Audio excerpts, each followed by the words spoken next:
بسم اللہ الرحمن الرحیم۔ السلام علیکم۔ پروگرام اختلاف رائے کے ساتھ میں افتخار کاظمی اور لاہور ہائی کورٹ نے پنجاب میں 90 روز کے اندر الیکشن کرانے کا حکم دیا ہے، تو کیا یہ الیکشن 90 روز میں ہو جائیں گے؟ اور تحریک انصاف جس طرح خوشیاں منا رہی ہے اس سے تو لگتا یوں ہے کہ یہ صرف عدالتی حکم پر خوشیاں نہیں منائی جا رہی بلکہ تحریک انصاف نے کوئی الیکشن جیت لیا ہے۔ خیال یہ کہ عدالتی فیصلے کے بعد اب الیکشن کمیشن تاریخ دے دے گا اور 90 روز میں الیکشن ہو جائیں گے۔ عدالتی حکم کی پابندی کرنا، پاسداری کرنا الیکشن کمیشن کے اوپر لاگو ہے، فرض ہے۔ تو اس پر بہت سے سوال ہے کہ کیا واقعی لاہور ہائی کورٹ کے حکم پر عمل ہو جائے گا یا یہ اسی طرح ہوگا جس طرح اسلام آباد ہائی کورٹ نے اسلام آباد میں بلدیاتی الیکشن کرانے کا حکم دیا تھا اور پھر وہ الیکشن آج تک نہیں ہو سکا۔ حکومت کیا الیکشن میں جانا چاہتی ہے؟ 90 روز میں الیکشن کرانے کا ارادہ رکھتی ہے؟ اگر تو ارادہ ہے تو پھر اس فیصلے پر عمل ہوتا ہوا نظر آئے گا، لیکن اگر ارادہ نہیں ہے تو پھر حکومت کے پاس کون کون سے آپشنز ہیں وہ آپ کے ساتھ شیئر کریں گے۔ لیکن اس کے ساتھ ایک اور بات یہ بھی ہے کہ تحریک انصاف کے لوگ شاید اس لیے بھی خوش ہیں کہ جیل برو تحریک میں انہیں جیل نہیں جانا پڑے گا۔ ہاں، سب کو جیل برو تحریک نہیں چلانا پڑے گی، انہیں جیل نہیں جانا پڑے گا۔ اور بعض ذرا یہ دعویٰ کریں کہ 2 روز پہلے صدر عارف علوی کی جو لاہور آمد ہوئی تھی اس کے بعد انہوں نے کچھ اہم شخصیات سے ملاقاتیں کی اور اس کے بعد وہ پہنچے تھے عمران خان سے ملاقات کرنے، اور وہ جو کہے تھے، وہ جو مسکراہٹیں تھیں، وہ جو ہاتھ پہ ہاتھ مار کر خوشیاں دکھائی جا رہی تھیں، وہ بلا وجہ نہیں تھا، وہ بلا جواز نہیں تھا۔ شاید اسی فیصلے کی انہیں بھنک تھی یا اس کے بارے میں کوئی اطلاع تھی کہ فیصلہ کس قسم کا آ رہا ہے۔ بہت دنوں سے بہت سے لوگ پریڈکشن کر رہے ہیں جو لاہور ہائی کورٹ کے فیصلے ہیں وہ ان کا رجحان کیا ہے، اور اس کے علاوہ بھی عدلیہ یعنی چھوٹی عدالت، بڑی عدالت، لاہور ہائی کورٹ ہو، سپریم کورٹ ہو، عدالتی فیصلے یا عدالتی جو طرز عمل ہے اس کا جو جھکاؤ واضح طور پر خان صاحب کی طرف نظر آتا ہے یا تحریک انصاف کی طرف نظر آتا ہے، ایسا تاثر ہے۔ یہ میں نہیں کہہ رہا، یہ تاثر پایا جاتا ہے اور سبھی لوگ اس پر بات کر رہے ہیں، اور سپریم کورٹ کے فیصلوں پر تنقید تو ہو ہی رہی ہے۔ ہم اس پر بات کریں گے کہ الیکشن کیا 90 روز میں پاسبل ہے، اس پر بات کریں گے۔ اس کے علاوہ دوسرا بڑا ایشو جنرل باجوہ کا ہے۔ عمران خان کے حوالے سے جنرل باجوہ نے جاوید چوہدری صاحب کو جو انٹرویو دیا تھا اس کا جواب آ گیا، اور جاوید چوہدری صاحب کا ایک اور دعویٰ بھی آ گیا۔ یہ دونوں دعوے آپ کو بتا رہے ہیں کہ وہ کس قسم کے ہیں۔ ان میں چونکہ یہ بھی سائیڈ لائن پہ ڈسکس کرنا ضروری ہے، جنرل باجوہ جو ہے وہ لگتا یوں ہے کہ اپنے اوپر جو بھی الزام لگے ہیں جو انہوں نے اپنے دور اقتدار میں کیا، یعنی آرمی چیف اگر اس کا بھی ایک عہد ہوتا ہے تو آرمی چیف بھی ایک جو ہے نا وہ قسم کا حکمران ہی ہوتا ہے، اور یہ تاثر تو عام ہے کہ فوج جو ہے وہ بیہائنڈ دا سین رہ کر، پیچھے رہ کر حکومتیں کرتی آئی ہے، اور خان صاحب کے دور میں تو پیچھے رہنے کی بھی ضرورت نہیں سمجھی گئی بلکہ کھل کر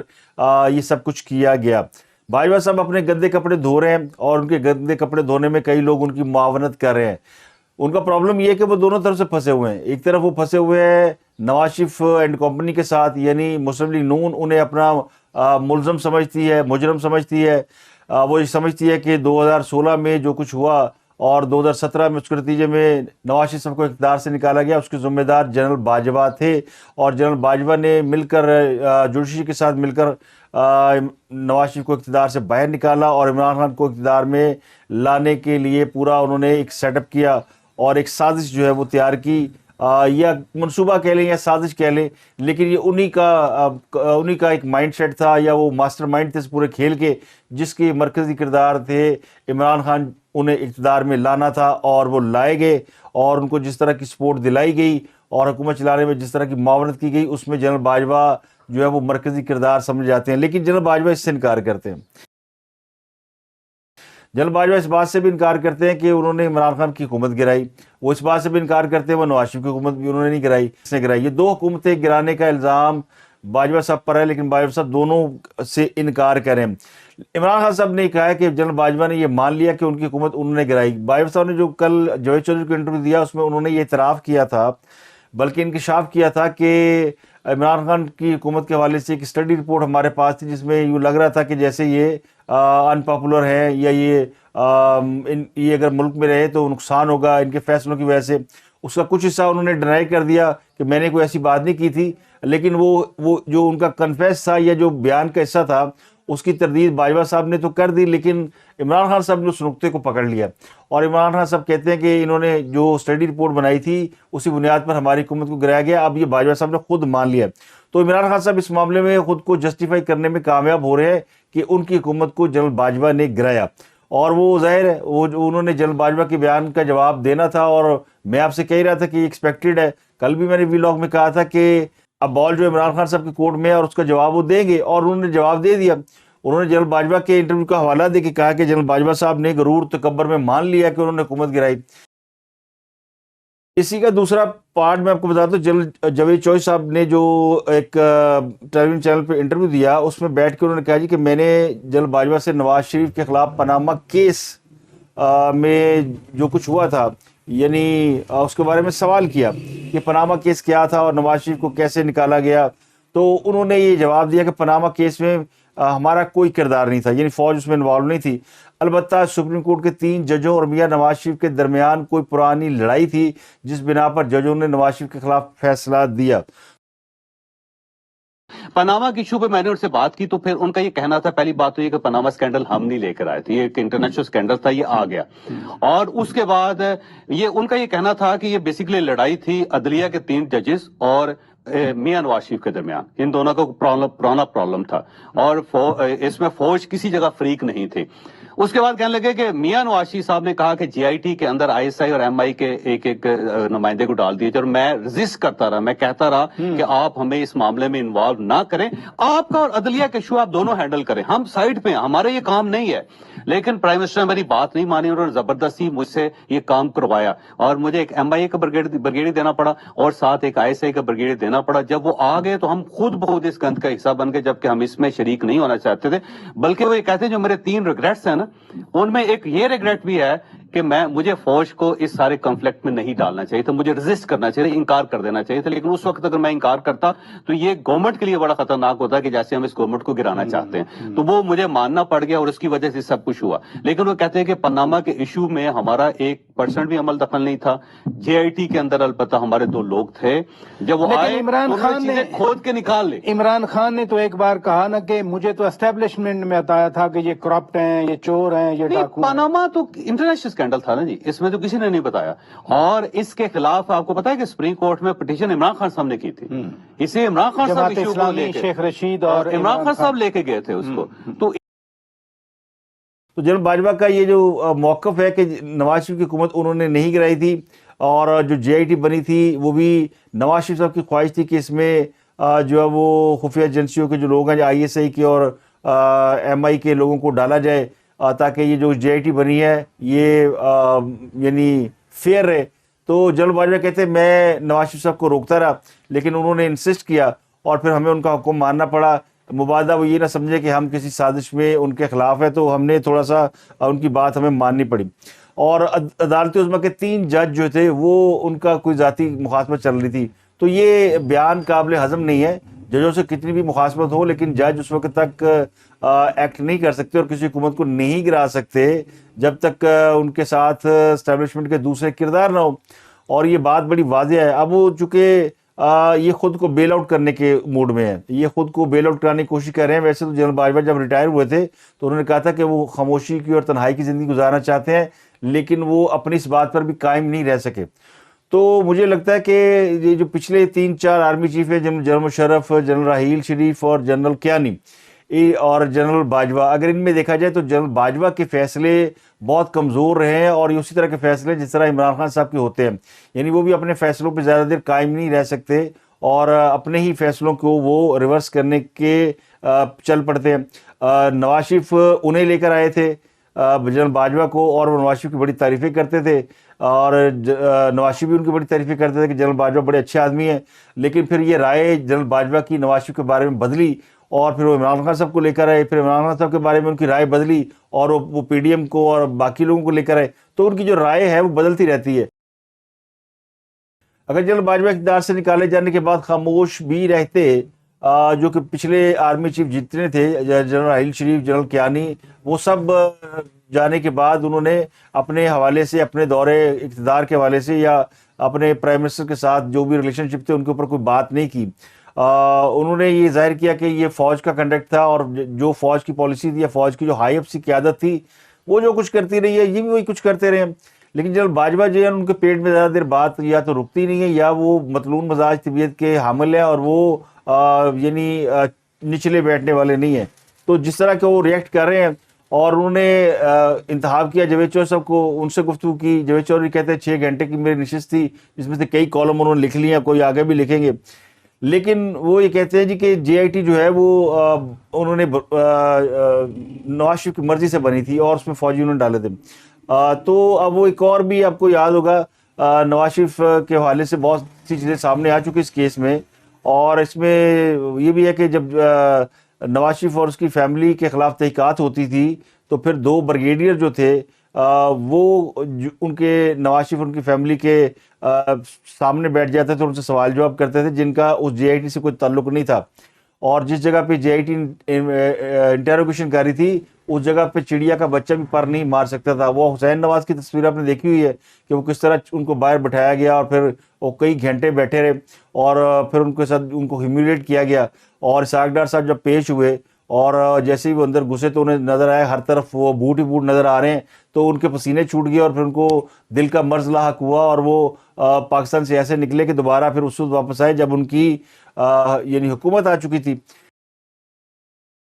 تو یہ سارے یعنی اسے کہتے ہیں کہ یہ تاریخ کو جھٹلانے کی کوشش کر رہے ہیں. اس بات کو کوئی نہیں مانے گا کہ جنرل باجوہ کا کوئی کردار نہیں تھا.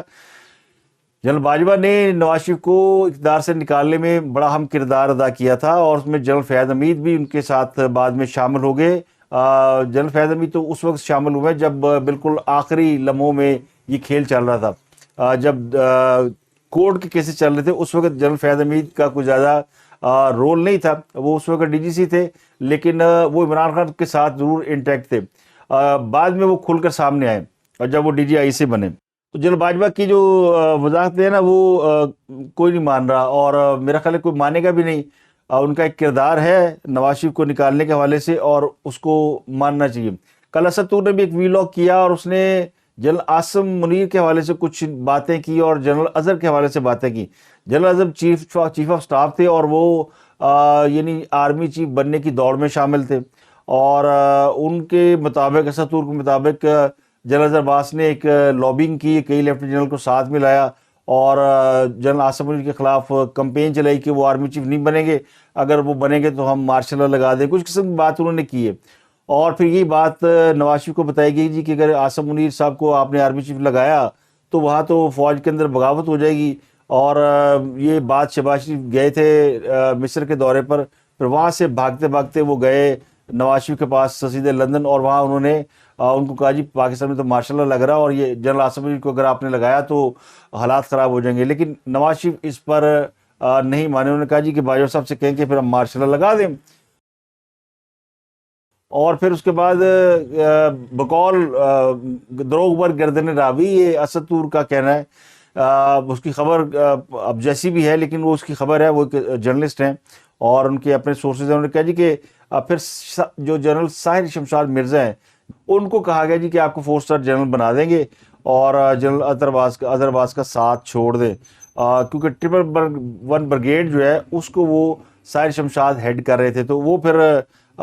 ہٹ گئے. اور جو پہلی سفری تھی اس میں جنرل عاصم منیر کا نام نہیں تھا, دوسری سفری میں جنرل عاصم منیر کا نام تھا جس پر کوئی میٹنگ بلائی گئی لیکن اس میٹنگ میں کوئی نہیں آیا اور پھر اظہر عباس صاحب جو ریزائن کر کے یعنی انہوں نے بفور ٹائم ریٹائرمنٹ لے لی. یہ ان کا کہہ رہا ہے کہ جی کچھ ایسی سازش بھی ہوئی تھی. تو یہ آج کل چونکہ بہت سی چیزیں باہر آ رہی ہیں, جب فوج میں ہوتے ہیں آپ کسی بھی عہدے کے اوپر اور آپ کے پاس اقتدار ہوتا ہے, آپ کے ہاتھ میں چھڑی ہوتی ہے تو پھر آپ سب کو اس لاٹھی سے ہانک سکتے ہیں, لیکن جب آپ اپنی سیٹ سے نکلتے ہیں تو پھر آپ کے لیے مشکل ہو جاتا ہے چیزوں کو ہینڈل کرنا. یعنی یہ 2 خبریں بھی میں نے آپ کو بتا دی ہے کہ کیا چل رہا ہے فوج کے اندر اور باہر, اور جنرل باجوہ کو لے کے بہت ساری باتیں انڈر ڈسکشن ہے. اور جنرل باجوہ کے حوالے سے جو ایلیگیشن سامنے آ رہے ہیں, جو وضاحتیں وہ دے رہے ہیں, اس سے جو ایک اور تاثر پیدا ہوتا ہے وہ یہ ہے کہ کہیں نہ کہیں پھر شاید ان کو یہ خدشہ ہے کہ ان کے خلاف کہیں آرٹیکل 6 کے تحت کوئی کارروائی نہ ہو جائے. جنرل عاصم منیر اور جنرل باجوہ کی آپس میں کوئی مخاصمت نہیں تھی اور وہ ایک دوسرے کا بڑا ریگارڈ کرتے تھے اور کرتے ہیں، لیکن بعض جو سورسز ہیں جو کہ انہیں کہہ سکتے ہیں کہ آپ وہ ان کا رجحان کسی اور جماعت کی طرف ہے جو کہ اس وقت بہت زیادہ تنقید کر رہی فوج کے اوپر، وہ یہ دعویٰ کرتے ہیں کہ جناب انکوائریاں چل رہی ہیں اور بات بڑی دور تک جائے گی۔ جنرل فیاض حمید بھی ایکسپوز ہو چکے ہیں، وہ بھی سمجھے جاتے تھے کہ وہ اس جماعت کے بڑے قریبی ہیں، لیکن وہی جماعت ان پر بھی تنقید کر رہی ہے۔ تو یہ ایک بہت ہی بڑی پکچر جو ہے نا وہ ان کی نظر آتی ہے ان سازشوں کی۔ اب جو اس کو میں ریلیٹ کر رہا ہوں جو آج جوڈیشری کر رہی ہے، اگر اسٹیبلشمنٹ کی مدد نہ ہو تو پھر عدالت اپنے فیصلوں کو فورس نہیں کر سکتی، یعنی عدالت اگر کوئی فیصلہ دے دے تو اس کو امپلیمنٹ کس نے کرنا؟ اس کو امپلیمنٹ کرنا انتظامیہ کا کام ہے، حکومت کا کام ہے۔ لیکن حکومت اگر عدالتی فیصلے ماننے سے انکار کر دے تو پھر اس میں پھر جو فیصلہ کن کریکٹر ہے وہ پھر اسٹیبلشمنٹ پلے کرتی ہوتی ہے۔ تو عدالتوں کو فیصلوں کو ہمیشہ اس وقت ان کے فیصلوں پر عمل ہوا ہے جب پیچھے ان کے طاقتور حلقے یا طاقتور قوتیں کھڑی ہوئی ہے۔ اگر نواز شریف کو یہ پتہ ہوتا کہ یہ صرف عدالت کا فیصلہ ہے کہ انہیں کامہ پر نکالا جا رہا ہے تو وہ پھر وزیر اعظم ہاؤس نہ چھوڑتے، وہ اور بہت سی چیزیں ان کے پاس تھیں۔ ان کے پاس تو امیونٹی کا قانون بھی تھا، وہ امیونٹی بھی لے سکتے تھے، لیکن انہوں نے نہیں لی کیونکہ انہیں پتہ تھا اس سارے کھیل کے پیچھے کون سی طاقتیں ہیں جو انہیں اقتدار سے باہر نکالنا چاہتی ہیں، جو نکال کر رہیں گی، اور اگر وہ رزسٹ کریں گے تو اس کے کانسیکوینسز کچھ اور ہوں گے۔ تو اسی طرح عمران خان صاحب کو بھی پتا تھا کہ جب وہ اقتدار سے نکالے جا رہے ہیں تو ان کے ساتھ اسٹیبلشمنٹ نہیں ہے، اور اگر وہ ان فیصلوں کو رزسٹ کریں گے تو پھر اس کے کانسیکوینسز اور ہوں گے۔ اس لیے تو وہ کہتے ہیں وہ آدھی رات کو عدالتیں کس کے حکم پر کھل گئی تھیں۔ تو پھر یہ جو کریکٹر ہیں بیہائنڈ دا سین وہ تو ہیں، یہ حقیقت ہے۔ تو پھر اس کو جو ہے نا مان لینا چاہیے۔ آج بھی جو عدلیہ جو فیصلے کر رہی ہے، اگر حکومت اسے نہ ماننا چاہیے، مثلا الیکشن کمیشن کو جو حکم دیا گیا کہ 90 روز میں الیکشن کرائیں، تو حکومت کے پاس بہت ساری توجیحات ہیں جو کہ وہ آلریڈی پیش کر چکی ہے۔ ایک تو عام انتخابات جو ہیں وہ مردم شماری اور حلقہ بندیوں کے بغیر نہیں ہو سکتے، یہ مشترکہ مفادات کونسل کا فیصلہ ہے۔ وزارت خزانہ کہہ چکی ہے ہمارے پاس فنڈ نہیں ہے۔ جنہوں نے سیکورٹی دینی ہے، الیکشن کنڈکٹ کرانا ہے، جنہوں نے لا اینڈ آرڈر مینٹین کرنا ہے، وہ ادارے کہہ چکے کہ ہمارے پاس نفری نہیں ہے۔ خود لاہور ہائی کورٹ یہ کہہ چکی کہ ہم اپنا سٹاف نہیں دے سکتے کہ وہ الیکشن کرائے، یعنی یہ جو آر اوز ہوتے ہیں یا ڈی آر اوز ہوتے ہیں ان کے پاس اویلیبل نہیں ہے، تو خود وہ معذرت کر چکے کہ ہم اپنا سٹاف نہیں دے سکتے۔ تو پھر اگر وہ ان ساری چیزوں کو جانتے ہوئے صرف محض اس بنیاد پر کہ ایک آئی جی کو بلا کے پوچھا کہ آپ الیکشن کرا سکتے ہیں، اس نے کہا جی آپ حکم دے کے کرا لیں گے، ایک چیف سیکرٹری کو پوچھا تو اس نے کہا جی آپ حکم دے ہم کرا لیں گے، تو یہ فیصلہ جو ہے یہ کہیں نہ کہیں صرف ایک یعنی مائنڈ سیٹ بنا ہوا تھا، اس کو اپلائی کیا گیا جی کرائیں، اور پھر یہ حکم انتظامیہ کو دیں گے کہ وہ کرائے۔ اب الیکشن کمیشن اگر ڈیٹ نہیں دیتا تو اس میں توہین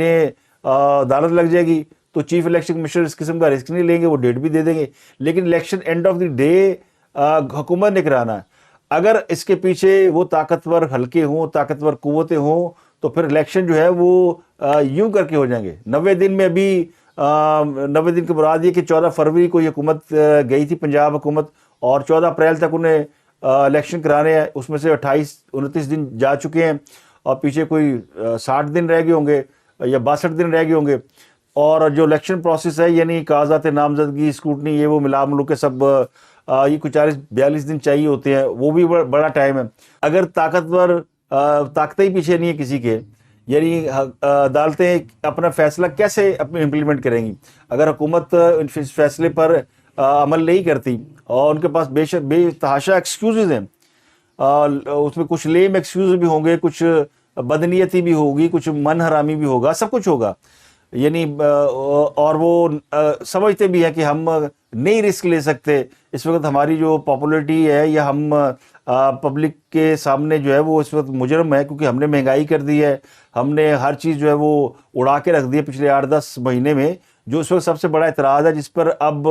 مسلم لیگ نون کے اندر بہت زیادہ ناراضگی پائی جاتی ہے، اور وہ نواز شریف بھی شاید پوچھتے پھر رہے ہیں لوگوں سے کہ مجھے دھکا کس نے دیا۔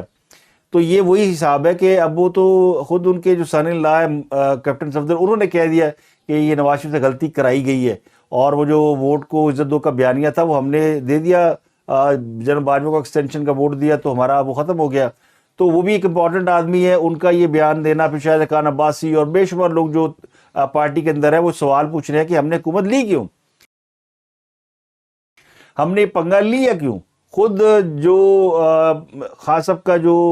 ہمدردی کا فیکٹ ایک وہ ہے نا جسے کہتے ہیں ایلیمنٹ، جو کہ فوج کے اندر بھی ہے، فوج سے باہر ہی ایکس سروس مین ہے، فوجی، وہ سب اس بات کو مانتے ہیں کہ عمران خان اگر 2-4 مہینے اور حکومت میں رہ جاتے تو خان صاحب تو بالکل گئے تھے، یعنی ان کے پاس کچھ تھا ہی نہیں لوگوں کے پاس کو فیس کرنے کے لیے.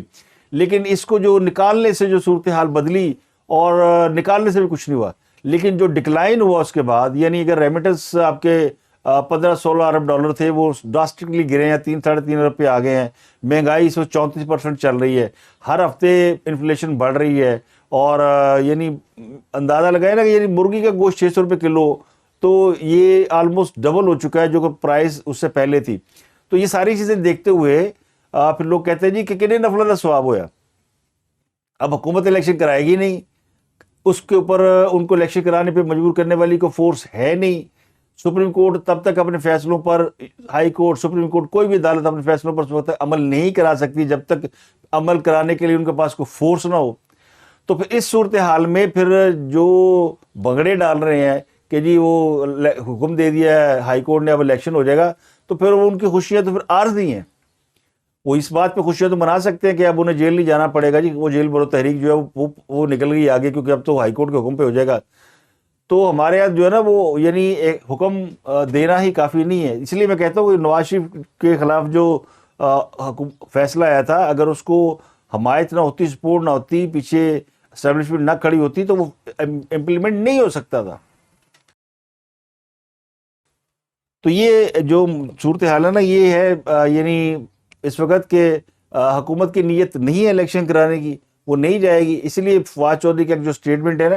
وہ یہ ہے کہ جناب دونوں کے الیکشن ایک ساتھ کرا لیں اور اس کو لے جائیں آگے، یعنی آج سے کاؤنٹ کر لیں 90 دن اور آگے لے جائیں. اپریل میں نہ کرائیں، مئی جون میں کرا لیں، جولائی میں کرا لیں، لیکن کچھ یعنی دونوں کے انتخابات اکٹھے کرا لیں. اور حکومت بھی یہی کہہ رہی ہے کہ دونوں کے الیکشن جو ہے نا، یعنی قومی اسمبلی کی اور صوبائی اسمبلی کے، یہ اکٹھے ہی ہونے چاہیے. اور پاکستان کی روایت بھی رہی ہے، ٹریڈیشن بھی رہی ہے، اور میکنزم بھی ایسا ہے، اور ہماری پریکٹس بھی ایسی ہے.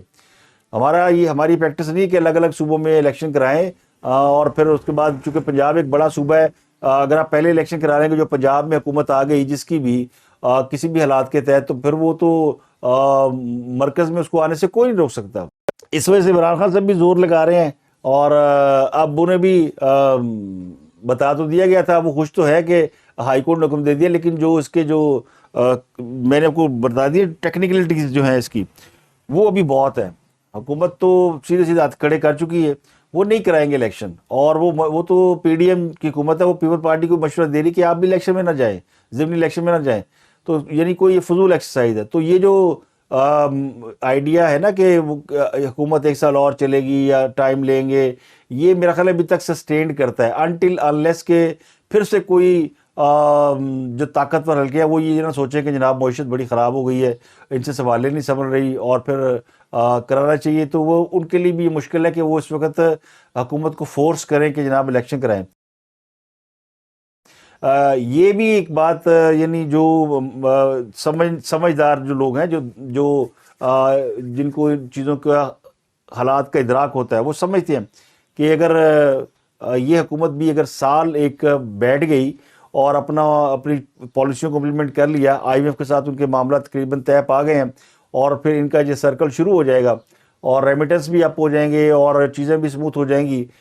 تو ان کے لیے وہ ریوائول کرنا آسان ہو جائے گا. گو مہنگائی کبھی واپس نہیں ہوئی اور مہنگائی کی واپسی بڑا مشکل کھیل ہے، لیکن کوئی ناممکن کچھ نہیں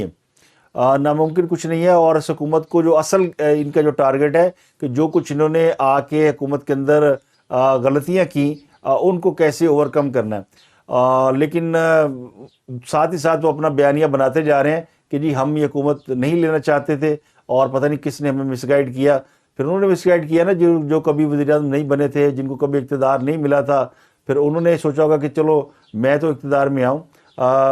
میں بلیم نہیں کر رہا کوئی شہباز شریف کے اوپر، لیکن یہ خود اسٹیبلشمنٹ کی ایک بڑا عرصہ خواہش رہی تھی کہ جو شہباز شریف ہے وہ بڑے قابل آدمی ہیں، ان کو اگر موقع ملے گا وزارت عظمیٰ سنبھالنے کا تو وہ پاکستان کو مشکل سے نکال لیں گے. لیکن اس میں جو ہے نا وہ کہتے ہیں نا پھر دو کشتیوں میں پاؤں جب چلا گیا، جب اسحاق ڈار صاحب نے آ کے پیرلل ایک اپنی اکانومی کو سیٹل کرنے کی کوشش کی، اس نے زیادہ ورس پوزیشن میں ڈال دیا ہے اور شہباز شریف اس میں سے بیل آؤٹ ہو گئے. یعنی یہ سارا مدعا اگر شہباز شریف سے پہلے سے اب ان سے ہٹ کے یہ اسحاق ڈار پہ جا چلا گیا. یعنی وہ کہتے ہیں نا بندر کی بلا طویلے کے سر، تو یہ اس کی یعنی عمران خان کی نالائکیاں شہباز شریف نے اٹھائیں اور شہباز شریف کی جو مس مینجمنٹ تھی وہ اسحاق ڈار پہ پڑ گئی ہے. اور اب یہ یعنی میری بھینس کو دھکا کس نے دیا یا مجھے پانی میں دھکا کس نے مارا. طریق انصاف کی خوشیاں عارضی ہیں، مجھے لگتا ہے کہ ان کی یہ خواہش کہ جلد الیکشن ہو جائیں گے وہ مجھے تو پوری ہوتی نظر نہیں آ رہی. اور آپ کو آخری بڑی خبر دیں، اور وہ فیصل واڈا نے ایک انٹرویو دیا پھر سے اور انہوں نے کہا جی عمران خان صاحب کی ڈسکوالیفیکیشن 99% طے ہے. نااہلی ہوگی 99%. ادھر تو فساد خان صاحب کی نااہلی ڈیو ہے. خان صاحب کو پھنسا دیا وہاں تک لوگوں نے. اگلے کتنے دن میں؟ اتنے کنوکشن سے پھنسایا خان صاحب کے ارد گرد کے لوگوں نے کہ وہ وزیر اعظم بننا چاہتے تھے، اور یہ وزیر اعظم کی خواہش یہ سانپ وہاں تک اس وقت بھی رکھتے تھے جب خان صاحب وزیر اعظم تھے. کتنے دن میں آپ کو لگتا ہے کہ نااہل ہو سکتا ہے؟ میرے خیال سے 45 سے 50 دن میں آپ کو اکنامکلی. اور جو میرے ذرائع وہ کہتے ہیں جی کہ عمران خان کی گرفتاری بھی تقریباً طے ہے. اور یہ ہونا کب ہے، یہ صرف انتظار کیا جا رہا ہے کہ وہ